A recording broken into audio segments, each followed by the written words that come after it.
खतरा दिन ब दिन बढ़ता जा रहा है। अब मुकाबला आखिर कोरोना से किस तरह से किया जाए, क्या कुछ करने की जरूरत है, आज इसी पर बात करेंगे। बहुत खास मेहमान मेरे साथ जुड़े हुए हैं। बहुत जल्दी अपने मेहमानों का आपसे तारुफ करा देता हूं। मेरे साथ MS कंवर साहब हैं, जो कि रेस्पिरेटरी मेडिसिन एक्सपर्ट हैं और लगातार कोरोना के इस जंग में अपनी खिदमत अंजाम दे रहे हैं। मैं डॉक्टर MS कंवर साहब आपसे ही शुरुआत करना चाहूंगा कि कोरोना का आंकड़ा लगातार बढ़ता जा रहा है। अब हम कोरोना का आंकड़ा 20 लाख के पार कर चुके हैं, यानी खतरा बढ़ता जा रहा है। डॉक्टर साहब,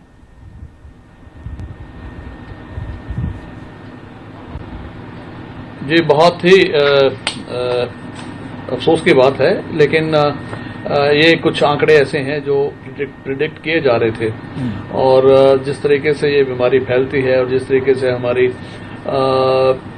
पॉपुलेशन है और जिस तरीके से क्लस्टर्स हैं हमारे, जहाँ पे डिस्टेंसिंग नहीं, सोशल डिस्टेंसिंग नहीं हो सकती, और उसके अलावा ये बीमारी अब विलेजेस में भी फैलना शुरू हो गई है, सिर्फ मेन सिटीज में नहीं रह गई है।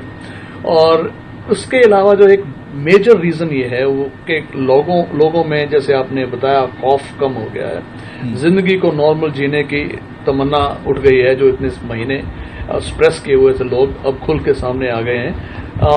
कुछ परवाह कोरोना की कम हो गई है। इन वजहों से ये बीमारी बड़ी है। इसमें कोई मौसम का इधर उधर कोई और रीजन नहीं है। सरकार की तरफ से कदम तो उठाए जा रहे हैं, लेकिन उनकी इम्प्लीमेंटेशन कितनी इफेक्टिवली हो रही है, ये एक देखने वाली बात है।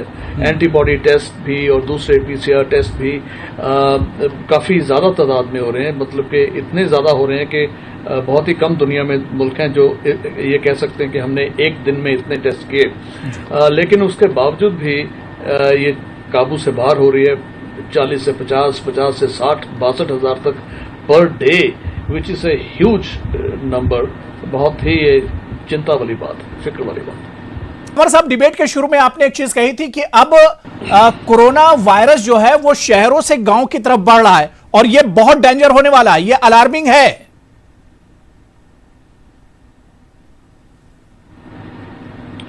जी, ये क्योंकि ज्यादा पॉपुलेशन हमारी अभी भी जो सबर्बन और विलेजेस में रहती है, तो obviously the numbers are greater there. तो अगर वहां पे हमारे जो कंटेनमेंट जोन्स जिस तरीके से बनाए जाते हैं, या जो क्वारंटीन या टेस्टिंग, आइसोलेशन, ये फैसिलिटीज वहां कितनी होंगी, कितनी कारगर होंगी, ये अभी कहना मुश्किल है। और आई होप के सारी स्टेट्स इसमें बड़ा मुस्तैदी से काम कर रही हैं, क्योंकि अगर वो नहीं कर पाई तो ये वहां पे संभालना मुश्किल हो जाएगा। हालांकि गांव में इतना क्राउडिंग नहीं होती जैसे शहरों में, क्लस्टर्स में, या जैसे स्लम्स में होता है। ऐसा गांव में देखने को नहीं मिलता, पर फिर भी अगर वहां पे उतनी उनको अवेयरनेस नहीं होगी तो वो एक दूसरे को फिर भी इन्फेक्ट कर देंगे। और अगर आप शहर से बाहर भी जाएं तो देखने को ये मिलता है, अगर आप ड्राइव थोड़ा सा भी बाहर करें तो ऐसा लगता है कि यहाँ पे किसी को कोरोना का परवाह ही नहीं है। आपको लगेगा कि 10 में से 6 आदमी, 7 आदमी मास्क नहीं पहने हुए हैं। अगर 6-7 आदमी 10 में से मास्क नहीं पहने हुए हैं, दिल्ली से बाहर निकलो तो अब सूरत हाल वैसे ही होगी इंटीरियर्स गांव में भी। तो ये एक खतरे वाली बात है कि वहां पे कंटेन करना रिलेटिवली मुश्किल हो जाएगा। डिजीज अनप्रेडिक्टेबल है, लेकिन ये जरूर प्रेडिक्टेबल है कि अगर आप ये 3 जो मेन चीजें हैं, डिस्टेंसिंग, क्लीनलीनेस, हैंड हाइजीन और मास्क, ये 3 चीजें अगर नहीं करोगे तो आप कहीं भी दुनिया में हो, आप बचोगे नहीं। अगर आप मिक्सअप इजीली हो रहे हो, जैसे कि अब शहरों में भी शुरू हो गया। कंवर, सारी चीजों से हटकर केसेस तो जाहिर सी बात है बढ़ रहे हैं, लोग अपने हिसाब से एहतियात कर रहे हैं, या लोगों में फिलहाल अब इधर हम देख रहे हैं कि डर और खौफ एक तरह से कम हुआ है। लेकिन जो लोगों के जहन में एक सवाल है कि ये वबा खत्म कब होगी, ये पैंडेमिक जो है इसका खात्मा कैसे होगा, ये पूरे तौर से कैसे ये खत्म होगा, कितना वक्त इसमें अभी और लगेगा, लोगों को कितना इंतजार करना पड़ेगा?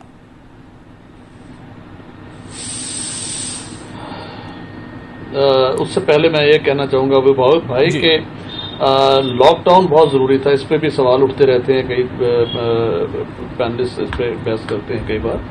लॉकडाउन होना बहुत जरूरी था, अगर वो ना होता तो हम हॉस्पिटल्स में पेशेंट्स का इतना तादाद बढ़ जाती कि उनको संभाल नहीं पाते और हमारे आईसीयूज में वेंटिलेटर्स की और इवन मैन पावर की इतनी किल्लत हो जाती कि डेथ रेट बहुत बहुत ज्यादा हो जाता।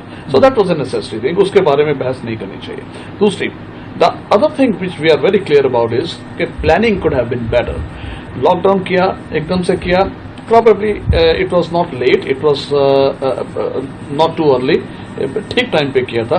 लेकिन अगर उस वक्त इंटरनल माइग्रेशन के बारे में कुछ सोचा जाता तो probably would have been better, because that was one single blot in the entire process of implementation of the necessary things that were happening at that time। क्योंकि evolving disease थी, पहली बार था, किसी को अंदाजा नहीं था, 21 दिन के आगे बढ़ गया, क्योंकि वो सोचे थे इनिशियली के शुरू में हम लॉकडाउन करेंगे तो सब कुछ कंट्रोल में आ जाएगा। ऐसा हुआ नहीं, ना होने की उम्मीद भी लग रही थी। लेकिन ये इंटरनल माइग्रेशन का इशू जो था, इसको के बारे में पहले सोच लेना चाहिए था। लेकिन अब देखा जाए, अगर इस तरीके की कांग्रेगेशंस होंगी जैसे अब होके हटी है, और हम अगर पब्लिक भी बिल्कुल खुले में आ जाए जैसे कि होना शुरू हो गया है, तो नंबर्स तो बढ़ेंगे। लेकिन एक बात जरूर अच्छी है कि इतनी ज्यादा हमारी एंटीबॉडी टेस्टिंग, इतनी ज्यादा 1 लाख से ऊपर हमारे कई लाख बल्कि टेस्ट होने शुरू हो गए हैं पर डे। नाउ उसके बावजूद हमारा डेथ रेट नहीं बढ़ रहा उस हिसाब से जितना कि नंबर्स रेशो वाइज बढ़ रहे हैं। सो डेथ रेट धीरे धीरे कम आ रहा है, जो कि एक स्टेज पे पर काफी देर 3.3 के करीब रहा था, अब 2 और 2 से भी कम आ गया है। So that is a very important thing to understand. बाकी रही बात के आगे क्या होगा, जब जहां जहां आग लग चुकी वहां तो बुझती जा रही है, और मुंबई और दिल्ली जैसी जगह पे अब डिजीज कम हो गई है। लेकिन जो वर्जन इलाके हैं जहां पे डिजीज पहले नहीं थी या कम थी, और जहां पे पहले पहुंच नहीं पाई थी, विलेजेस में फॉर एग्जांपल, वहां बढ़नी शुरू हुई है। तो हमें अगर वो जो सक्सेसफुल मॉडल थोड़े बहुत रहे हैं, जैसे दिल्ली ने भी एक मॉडल बनाया है, अगर उसको पहले से ही हम इम्प्लीमेंट करके प्रिवेंटिव एस्पेक्ट्स को लेके चलें तो हम उसको थोड़ा सा कंट्रोल में रख सकते हैं, जरा ज्यादा अच्छा काबू कर सकते हैं। और इम्प्लीमेंटेशन प्लानिंग करना बड़ा जरूरी है। अच्छी बात है, मीटिंग्स हुई, सब कुछ हो रहा है, लेकिन उसकी implementation on the ground is something which is so important. Now आगे क्या होने वाला है, वैक्सीन की इंतजार हो रही है। अब चाहे इस साल के आखिर में आए, अक्टूबर, नवंबर, दिसंबर में, या के अगले साल के शुरू में आए, America has been after it like anything, क्योंकि वो चाहते हैं कि इलेक्शन से पहले वैक्सीन आ जाए और सब अमेरिकन को वैक्सीन मिल जाए। Trump is going very I mean strongly in favour of that. Moderna वहां पे है वैक्सीन, एक और वैक्सीन है जो फाइजर की कोलैबोरेशन में बन रही है, इधर ऑक्सफोर्ड की बन रही है, चाइना में 3-4 कंपनियां बना रही हैं। सो मतलब यह है कि फेज 3 ट्रायल्स कई कंपनियों के शुरू हो चुके हैं। जब वैक्सीन आ जाएगी तब ये देखना जरूरी होगा कि वैक्सीन कितने परसेंट पेशेंट्स को लोगों को बचा पाती है इस डिजीज से। नंबर 2, वैक्सीन का असर कितनी देर रहता है। नंबर 3, वैक्सीन के साइड इफेक्ट्स कोई कहीं ज्यादा तो नहीं है कि शुरू में साइड इफेक्ट्स होने शुरू हो जाएंगे तो वो भी कामयाब नहीं समझी जाती। सो ये सारी चीजें आगे डिटरमिन करेंगी कि ये अक्टूबर, नवंबर, दिसंबर में हमें क्या मिलने वाला है। और तब तक तो जहां जहां डिजीज नहीं पहुंची वहां पहुंचेगी, उसको अपने आप को बचाना बहुत जरूरी है। डेथ रेट कम हो रहा है, this is a very good news. और बाकी एक इंटरनल इम्यूनिटी होती है जिसको हम हर्ड इम्यूनिटी कहते हैं, वो धीरे धीरे बढ़ती चली जा रही है। जी। जैसे दिल्ली में एंटीबॉडी टेस्टिंग पे पता चला कि तकरीबन 23% लोगों में हर्ड इम्यूनिटी हो गई। इसी तरीके से जैसे टाइम बढ़ता जाएगा हर्ड इम्यूनिटी बढ़ती जाएगी। एक बार हर्ड इम्यूनिटी 60-65% क्रॉस कर जाएगी तो हम डिजीज को कहेंगे कि बड़े पूरे तरीके से हमारे कंट्रोल में आ गए। सो ये है सारे सिचुएशन। लेकिन एक खतरा तो भी फिलहाल बना हुआ है, खतरा बना हुआ और एहतियात, जैसा कि बार बार मैं कह रहा हूं और तमाम पैनलिस्ट या डॉक्टर्स जो बैठे हुए हैं, यही एक मशवरा है कि सिर्फ एहतियात से ही बचा जा सकता है।